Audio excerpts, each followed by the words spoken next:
about going through their lives, pursuing their careers, trying to balance family, trying to balance relationships, and it made me feel like I actually made a very good decision. Yeah. Is it ever truly yes or no? The moments that define a life are rarely so quick. It is an illusion, toasted to perfection, an image so light and crisp it seems to float effortlessly before our eyes. And yes, it is all too easy to be caught in the spell of the moving pictures, the grand tapestries woven by stars like Ron Howard. He gave us worlds where the lines were clear. You broke the law. Now let me finish. This is a jailhouse. Let's show some respect. But in the unscripted reality, even the most legendary figures in Hollywood confront shadows just like the rest of us. And recently, Ron Howard shared a truth held deep within. It was a confession that sent a quiet shockwave through those who thought they knew the man, revealing that behind the gilded curtain of fame lies a story of profound struggle. In the moments that follow, we journey past the footlights, into the untold story of Ron Howard's emotional revelation and the private battles he has endured. A heartbreaking time, a thing to witness. And it was terrifying. And I wasn't sure Clint was going to make it out. And I really, For Ron Howard, the journey into the heart of Hollywood began long before he could even read a script. Born on March 1, 1954, in the quiet plains of Duncan, Oklahoma, it seems Ron was destined for the world of light and shadow, his parents being Rance and Jean Spiegel Howard. They were players in the craft themselves, creating a home where the air was thick with storytelling, where performance was the rhythm of daily life. But the name, Howard, a name that would become synonymous with cinematic greatness, was itself a kind of performance. His father, born Rance Beckenholt, adopted the new moniker in 1948. It was a choice made to shape an acting career, a single decision that would unknowingly gift Hollywood one of its most enduring family legacies. At the very moment of Ron's birth, his father, Rance Howard, was serving in the United States Air Force, a world defined by discipline and unyielding structure. That foundational ethos would later echo in his son's meticulous direction, a quiet influence profoundly evident in the precise orbits of a film like Apollo 13, a film where precision and accuracy were everything. Ron's own heritage was a complex tapestry, a blend of German, English, Scottish, Irish, and Dutch ancestry. This rich confluence of backgrounds would later inform his uncanny ability to craft stories that resonated with a universal human truth. Ron's childhood was a universe away from the ordinary. While other children learned in brick-and-mortar schools, Ron balanced his education with the demanding world of acting. He often learned his lessons on the sun-drenched, dusty sets of television, most famously on The Andy Griffith Show, where the world knew him as Opie Taylor. There, Ron attended a tiny, one-room schoolhouse on wheels. It was a world contained within plywood walls, holding a teacher's desk and a solitary blackboard, an education as unique as it was isolating. On rare occasions, he was joined by Keith Thibodeau, another child actor from the world of I Love Lucy. But more often than not, Ron was the only student in this mobile classroom. Despite his rising fame, his parents fought to keep his world grounded. They enrolled him in the public schools of Burbank, California, seating him in the very real classrooms of Robert Louis Stevenson Elementary and later John Burroughs High School. This delicate blend of traditional schooling and the surrealism of acting was a tether to normality, a connection his parents valued above all else. Even as his success grew, the family's life remained modest. The majority of Ron's earnings were carefully saved, tucked away in bonds and accounts. His parents took only a small management fee. Dinners were simple affairs, meatloaf or fish sticks, with the rare indulgence of a night out at Sizzler or a medieval-themed restaurant. Their quiet frugality was a shield, ensuring that the glow of fame would never alter the core of their values. Ron's career in front of the camera began almost at birth, at a time before memory could even take hold, when he was just 18 months old. His first role flickered to life in Frontier Woman in 1956. By the age of 5, he was a familiar face on landmark television, from The Twilight Zone to Dennis the Menace. But it was at age 6 that his life, and a piece of American culture, would be changed forever when he was cast as the unforgettable Opie Taylor. On the set of The Andy Griffith Show, the role of Opie Taylor would not only etch his face into the memory of a nation, it would provide the foundational lessons of his life. Lessons that would quietly shape a career yet to be imagined. But some of those lessons came in the most peculiar of forms, often involving the deceptive magic of Hollywood food. In scenes where young Opie was meant to be enjoying a sweet cold ice cream cone, Ron Howard was instead handed a scoop of cold, lumpy mashed potatoes. The unforgiving heat of the studio lights would melt the real thing in seconds, and so the young actor had to perform, had to sell the illusion that he was savoring every last bite. Years later, a 6-year-old Howard would reflect with a wry smile, that was acting. But beyond the smoke and mirrors, the set of Mayberry was also where he first discovered the power of his own voice. At the tender age of 7, he dared to suggest a change to the script, believing he could make the words sound more authentic, more true to a child. To his astonishment, the titans of the show listened, and they agreed. Andy Griffith, a mentor in every sense, leaned in, and with his signature gruff warmth, declared, "That's the first idea that was any damn good. Now let's do the scene." A seed had been planted. At just 8 years of age, another, grander stage beckoned. Howard was cast in the lavish 1962 musical, The Music Man, stepping into the shoes of Winthrop Peru.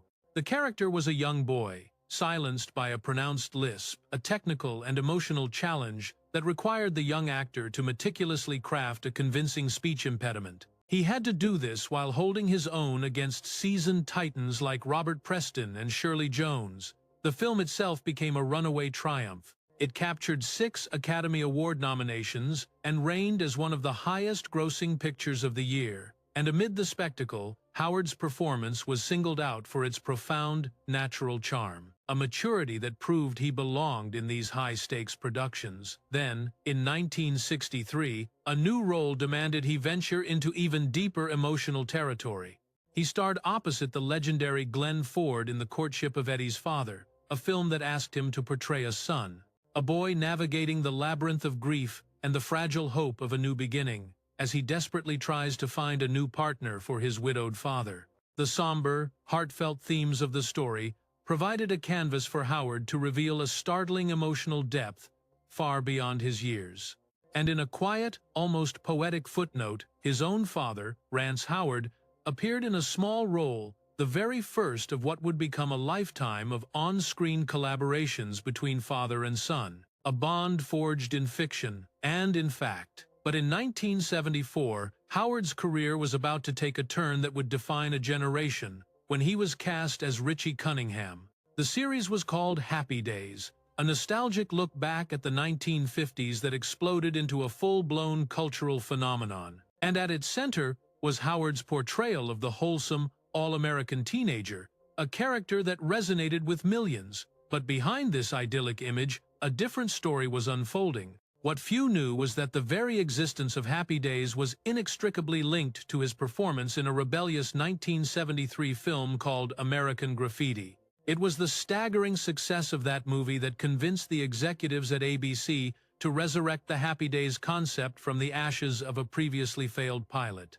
And while Richie Cunningham would become one of Howard's most beloved roles, a seismic shift was occurring within the show. A growing focus on the magnetic character of Henry Winkler's Fonzie.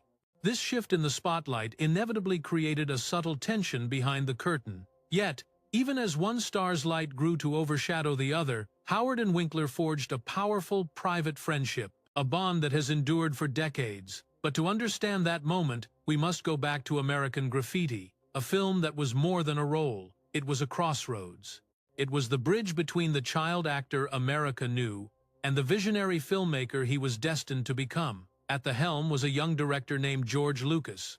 The film was a bittersweet, cruising ode to American youth in the twilight of the early 1960s, produced on a shoestring budget of just $777,000. It would become a colossal, unexpected hit, grossing over $115 million and cementing itself as an American classic. But the incredible truth is, Ron Howard almost wasn't in it at all.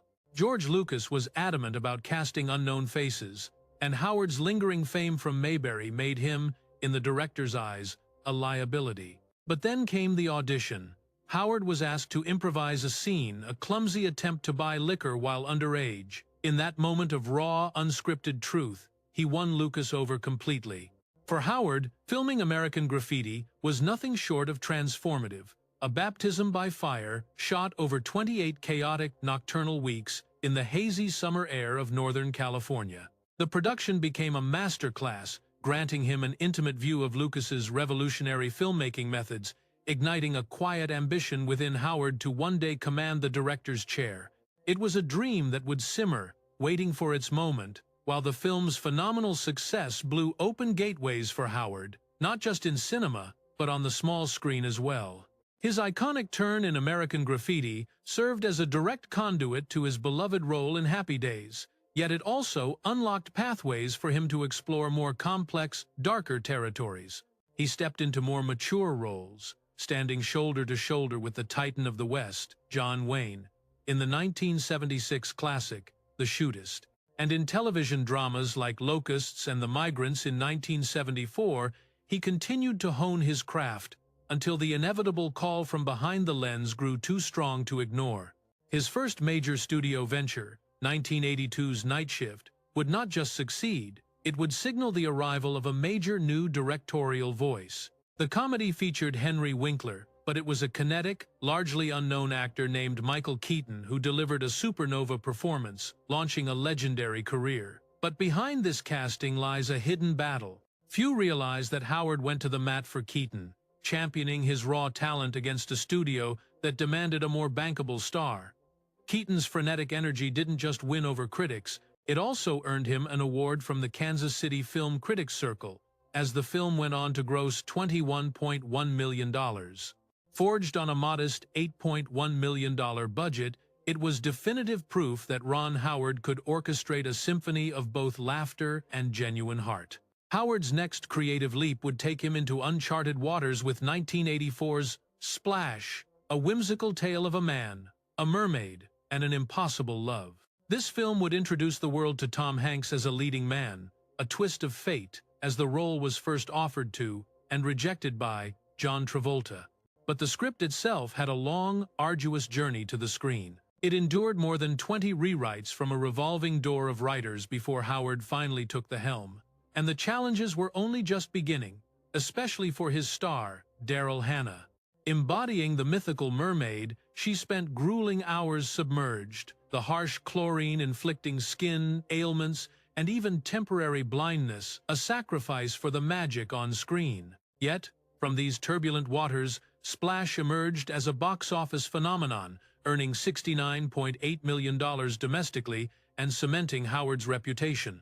He was now more than reliable. He was a visionary. In 1985, he would achieve a profound breakthrough with Cocoon, a science fiction drama that dared to explore the delicate themes of aging, mortality, and the eternal search for hope. It would win 2 Academy Awards and gross $85.3 million worldwide. But, in a recurring theme of his career, Howard was not the studio's first choice.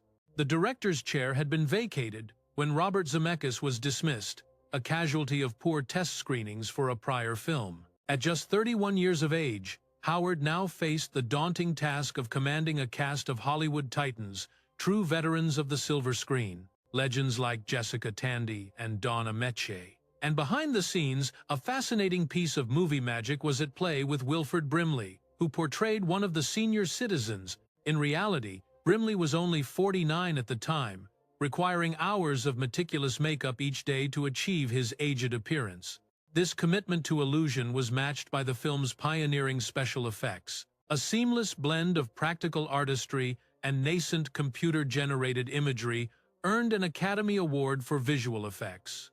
But Howard's trajectory was about to break atmosphere, reaching for the stars with 1995's Apollo 13. It was a harrowing, minute-by-minute account of the real-life mission that captivated the world. A critical and commercial juggernaut, the film grossed a staggering $355.2 million globally. Garnering 9 Oscar nominations, its power was rooted in an unwavering commitment to authenticity, a feat achieved through Howard's close collaboration with NASA itself. To capture the stark reality of zero gravity, the cast and crew boarded NASA's infamous Vomit Comet, enduring more than 600 parabolic arcs in the sky.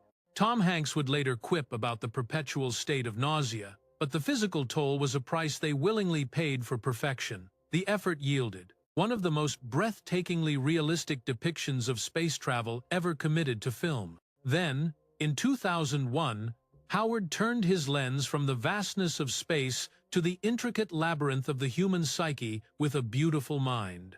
The film chronicled the brilliant mathematician John Nash's harrowing battle with schizophrenia, earning $313 million worldwide and claiming 4 Academy Awards, among them the coveted Best Picture. Yet, the film walked a fine line between fact and fiction, taking creative liberties, most notably crafting visual hallucinations that the real John Nash never actually experienced. But in doing so, it cast a powerful spotlight on the shadowed world of mental illness, igniting a global conversation that continues to this day. Howard's direction culminated in the industry's highest honor, the Academy Award for Best Director, the crowning achievement of a lifetime in film.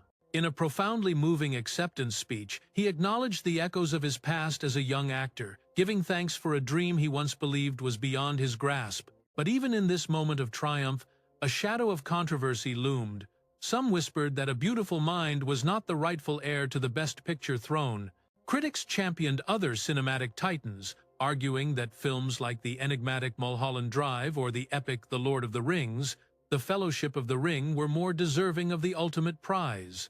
In the next chapter of Howard's directorial journey, he embarked on his most ambitious venture yet, adapting Dan Brown's labyrinthine, best-selling novels. The saga began with The Da Vinci Code in 2006, a film that, despite a storm of mixed reviews, ignited a global phenomenon. It became a box office juggernaut, earning a staggering $758 million worldwide and securing its place among the highest-grossing films of the year.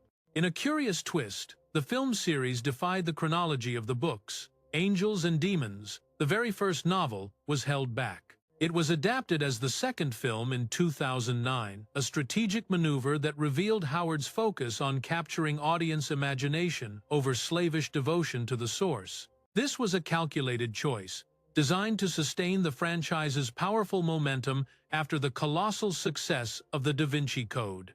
But the path was fraught with peril. The series faced a crusade of criticism from religious groups and accusations of twisting historical fact. Yet Howard remained steadfast, completing the trilogy with Inferno in 2016, a testament to his resolve.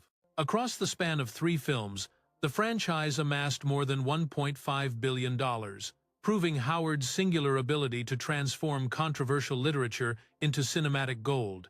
A fascinating footnote in the series' production history is the Phantom Project, The Lost Symbol, which was originally slated to be the 3rd installment.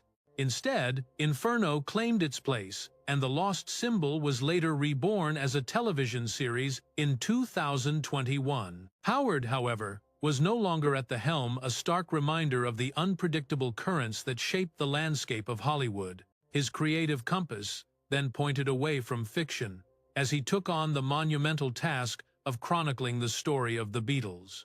8 Days a Week, The Touring Years, released in 2016, was a documentary that plunged into the band's whirlwind early career, from 1962 to 1966. It was a period defined by the raw, kinetic energy of their live performances, a stark departure from the controlled world of his narrative films.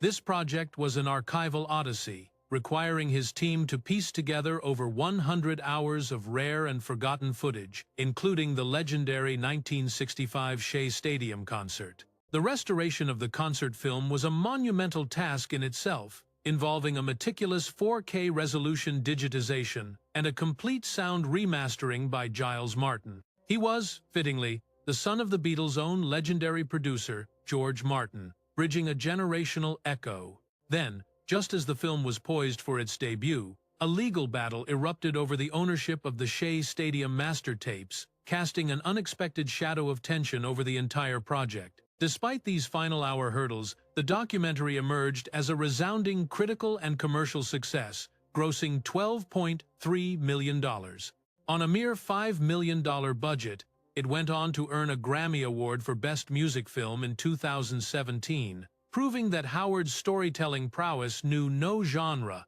He could craft factual narratives that resonated just as deeply with the soul of an audience. In more recent years, Howard has continued to chart new territory, venturing into the complex American landscape with Hillbilly Elegy, directing the film based on J.D. Vance's memoir. At the time, the turbulent world of politics was a distant noise.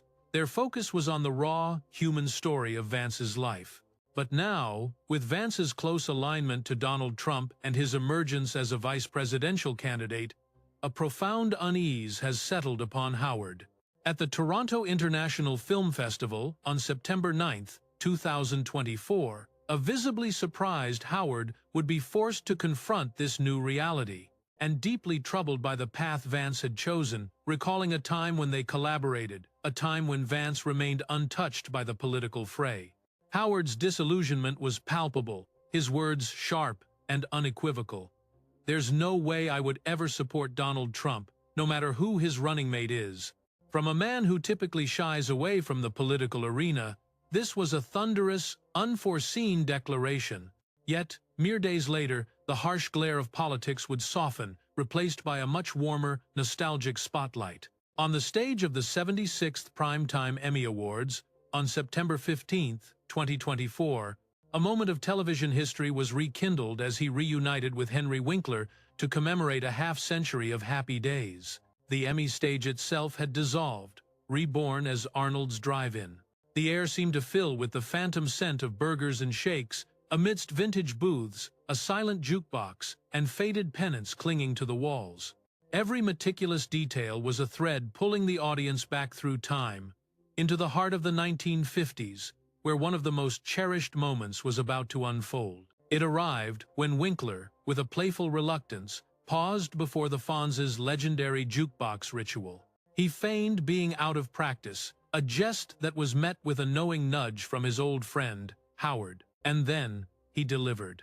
The machine whirred to life with that signature, confident strike, and the room erupted in a wave of pure affection. The chemistry between the two men, it was clear, had never dimmed. As Winkler would later reflect, their connection was something elemental, something that time could not erode. Even after so many years, but beyond the warm glow of nostalgia, a different kind of story was being told. Howard was once again making headlines, this time for a daring new film, Eden. Its debut came on September 7, 2024, under the discerning lights of the Toronto International Film Festival. The film itself is a ghost from the past, a true story resurrected from the 1930s.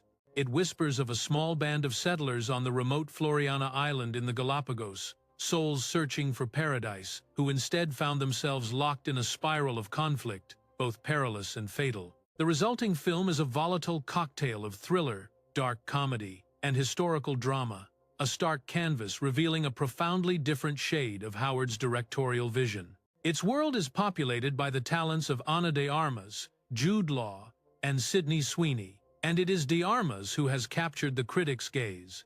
Her portrayal of a self-styled baroness, a catalyst for chaos, has been called both vicious and magnetic, a performance that injects a potent intensity into the narrative, while Eden itself has been met with a divided critical reception, charting a 63% on Rotten Tomatoes. Many find themselves admiring the director's courage, his willingness to step away from the familiar and into a darker, more intricate world.